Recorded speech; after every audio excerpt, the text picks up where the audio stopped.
Olá, boa noite. Notícias em Debate de hoje vai falar sobre política nacional, estadual e assuntos municipais.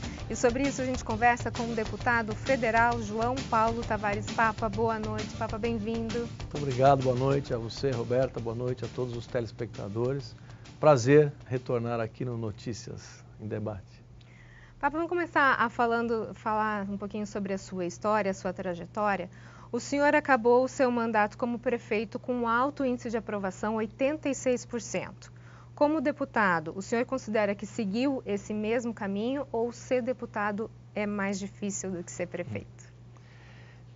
É mais difícil, é uma atuação, uma atividade muito diferente daquilo que eu pude exercer ao longo da minha vida profissional toda, Roberta, foi no executivo.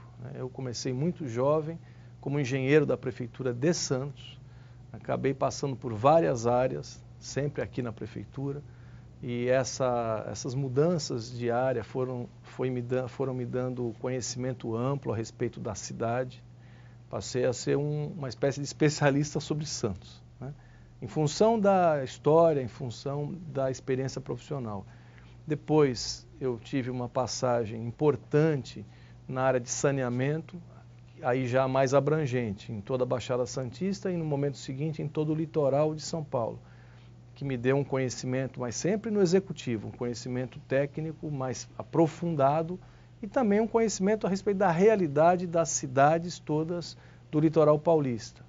Retornei alguns anos depois à própria Prefeitura de Santos e mais uma vez foram várias áreas distintas, meio ambiente, depois transporte e trânsito, depois planejamento e aí sim, já às vésperas de uma primeira eleição, né, que foi a minha eleição como vice-prefeito, a campanha como vice-prefeito da cidade, eu atuei como secretário de planejamento e nessa função tive a oportunidade de conhecer ainda mais profundamente, de forma mais ampla, a cidade de Santos, nos seus vários aspectos, na questão econômica, social, nas questões de infraestrutura, de habitação, enfim, um conhecimento geral bastante importante e isso é que me deu condições, diria, de conhecimento, de informação para a disputa da Prefeitura de Santos, que foi no ano de 2004. Os 8 anos como prefeito foram, na verdade, o exercício profissional no executivo e utilizando, eu acho que aproveitei bem toda essa experiência acumulada. A minha primeira experiência no Legislativo está se dando nesse mandato que, coincidentemente, talvez seja o mandato mais difícil da história recente do país. Não é um mandato qualquer, não. Nós estamos passando por, imagine, 2 governos, né? Um impedimento de uma presidência da República. Crise política. Crise permanente desde do primeiro mês do mandato, desde o início do mandato, em fevereiro de 2015, desde fevereiro de 2015, do início dessa atual legislatura, o país não sai de crise, é uma crise atrás da outra. E ainda assim, né, com as demandas colocadas, com decisões importantes, com votações importantes, com votações polêmicas, né? Nós, durante esse período de 3 anos e pouco de mandato, votamos coisas muito difíceis. Como é que é esse seu processo de articulação na política? Precisa ter um jogo de cintura bem forte.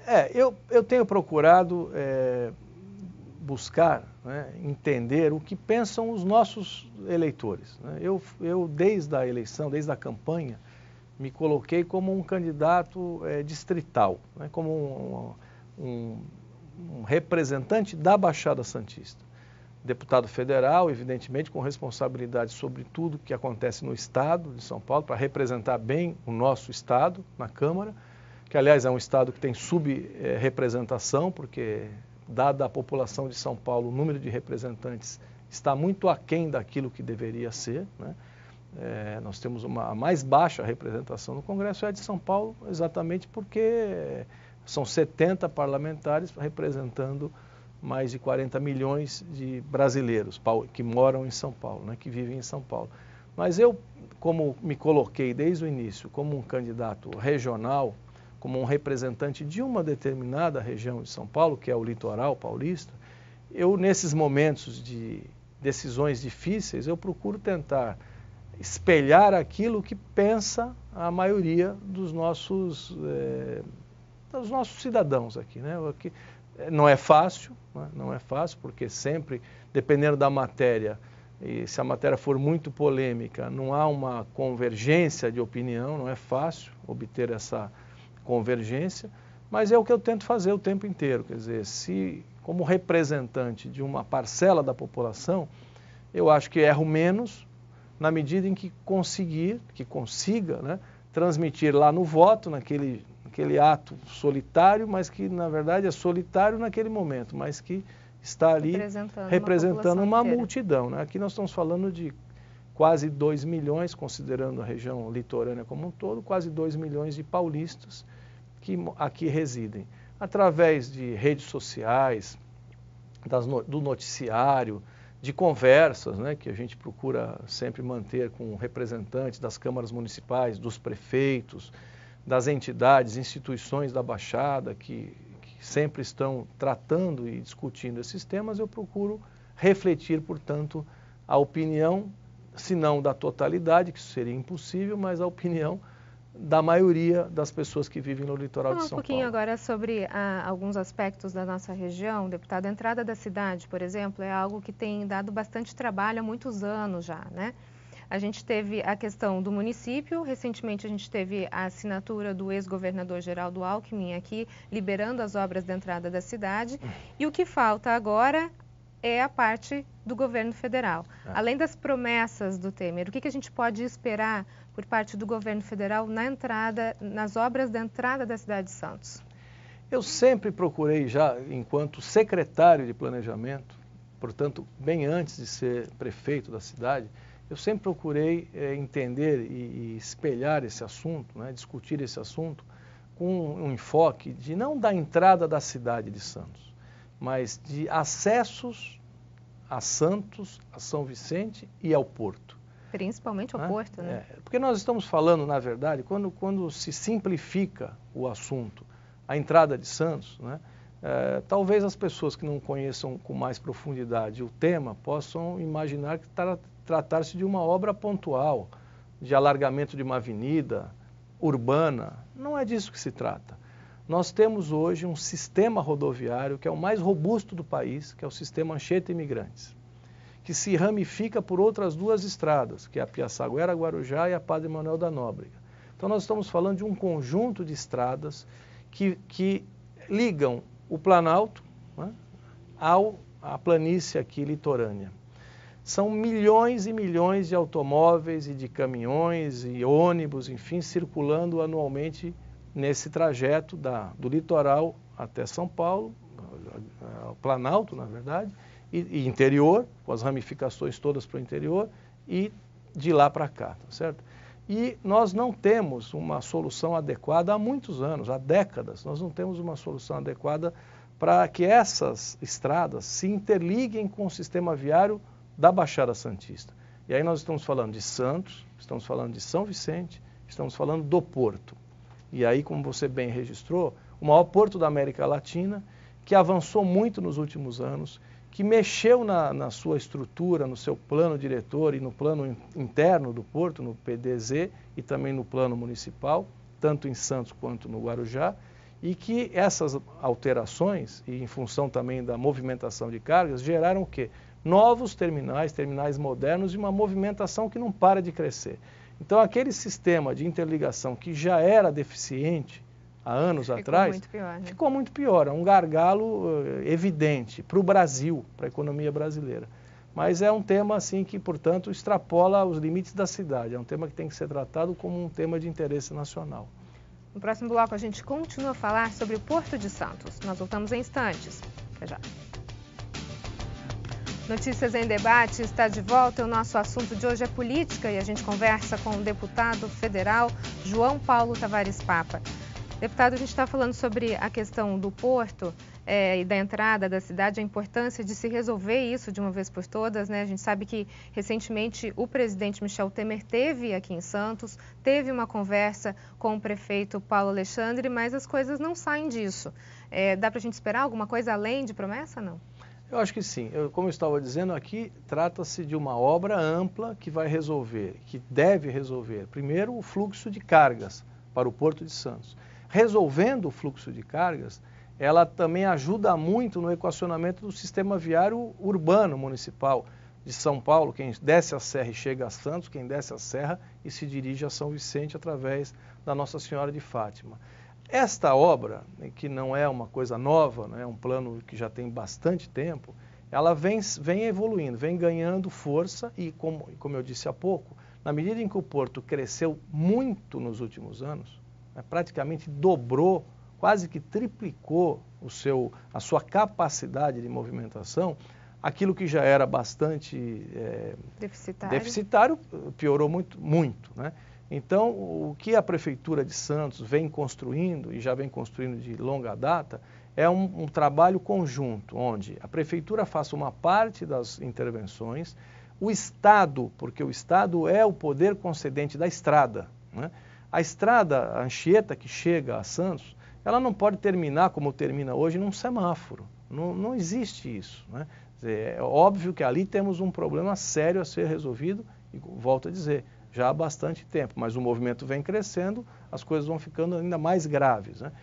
Além disso, além da parcela de responsabilidade do Estado, nós temos aquela que é o fundamental de todas essas intervenções, que é o acesso definitivo, adequado ao porto, né? Os caminhões, a carga que chega no Porto de Santos não podem circular por área urbana, elas devem ser direcionadas diretamente, né, ao sistema viário interno do porto.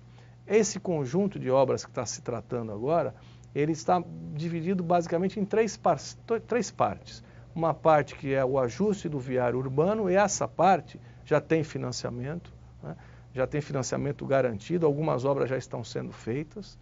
E a segunda parte foi decidida recentemente pelo governador Geraldo Alckmin, foi uma ótima notícia, que serão as intervenções feitas pela estrada, pelo sistema Ecovias, 2 marginais que serão feitas ali utilizando as 2 vias já existentes e algumas passagens também para a estrada. E a terceira fase é a que está mais atrasada, né?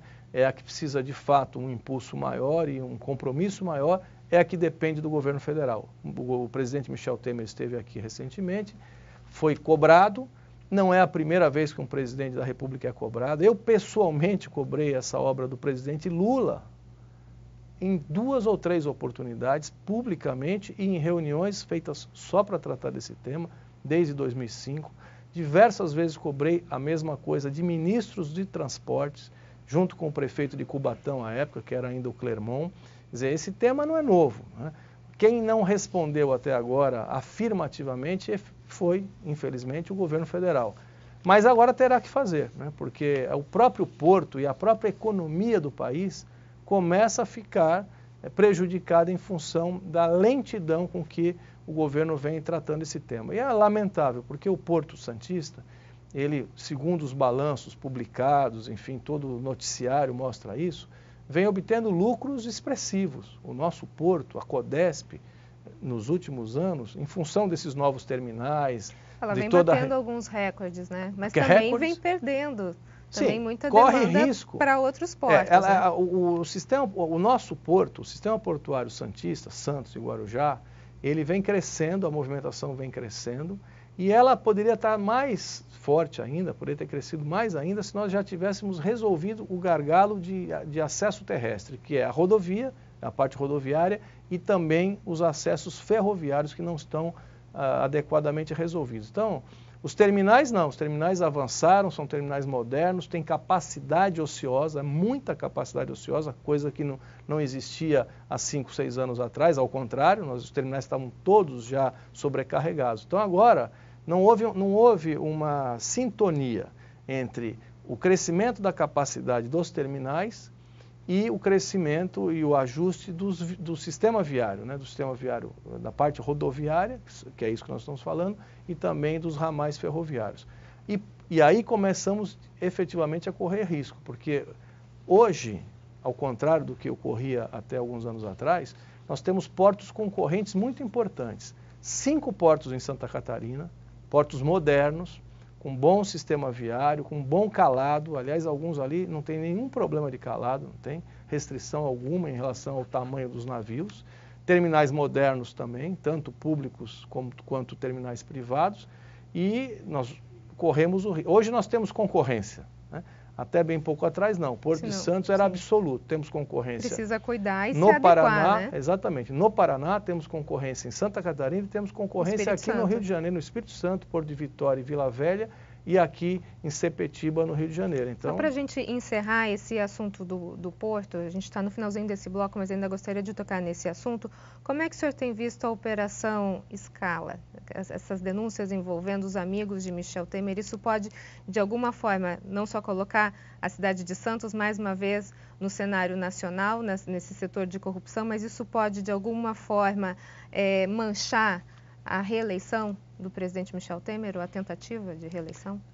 Olha, essa operação que está mais direcionada ao Porto de Santos, como outras operações, obviamente que elas arranham a imagem de quem estiver envolvido com ela, tá certo? No caso do governo, agora no caso particular da presidência da República, há questionamentos em relação à relação dele com algumas empresas. Não há comprovadamente nada até aqui, mas o fato de haver denúncias, suspeitas, né, já colocam em risco, obviamente, a credibilidade do governo. Eu não saberia te dizer se o presidente da República é candidato efetivamente, será candidato à sua própria reeleição. Acho pouco provável que isso ocorra, né? Eu acho que esse governo está cumprindo um período importante, né, com problemas, enfim, mas um período importante de transição a partir do impedimento da presidente Dilma Rousseff, que foi necessário, né? Que foi necessário. Ninguém deseja tirar, né, interromper um mandato de um presidente eleito pelo voto popular, como aconteceu agora recentemente. Mas o fato concreto é que a economia do país, os rumos do governo federal estavam indo o país estava indo de mal a pior, né, com efeitos muito graves para a economia e para a vida das pessoas. Desemprego aumentando, falta de definição, falta de comando, falta de liderança, o governo desorganizado. Nós chegamos muito próximos do abismo, né, administrativo, político e econômico, com graves efeitos para a população. O impedimento, portanto, refletiu isso, refletiu essa preocupação da população, e a maioria da população brasileira naquela altura apoiou, né, apoiava e apoiou o impeachment. O presidente Temer fazia parte do governo, certo? Então, não está totalmente deslocado dos problemas que ocorreram até ali. Também é corresponsável em grande parte deles, sim, né? mas institucionalmente e constitucionalmente, né, cabe ao vice-presidente da República assumir o comando do país numa situação como aquela. Eu tenho claro que esse governo é um governo de transição, que conseguiu, nesse período, dada a conturbação geral e os riscos, conseguiu até avanços importantes, né? Limitação de gastos, algumas reformas, ainda que tímidas, mas que foram reformas que deram sinais importantes para os investidores, né? O nível de desemprego, nós não recuperamos os empregos perdidos, mas o desemprego parou de se aprofundar, quer dizer, nós paralisamos aquele processo violento de desemprego, mas eu acho que é um governo de transição que não tem hoje o respaldo, não tinha no início, não teve votos e não tem hoje, em função de tudo, o devido respaldo necessário para as mudanças que o país precisa. É impossível fazer mudança no país sem apoio das pessoas, sem apoio da população. E o índice de rejeição dele saiu recentemente 72% de rejeição. Então, né? Não há apoio popular, e eu acho impossível, num país democrático como o nosso, a realização, o avanço de reformas efetivas sem apoio das pessoas, sem apoio popular. E no próximo bloco a gente fala ainda sobre política e eleições. Nós voltamos em instantes. Até já. Notícias em Debate está de volta. O nosso assunto de hoje é política e a gente conversa com o deputado federal João Paulo Tavares Papa.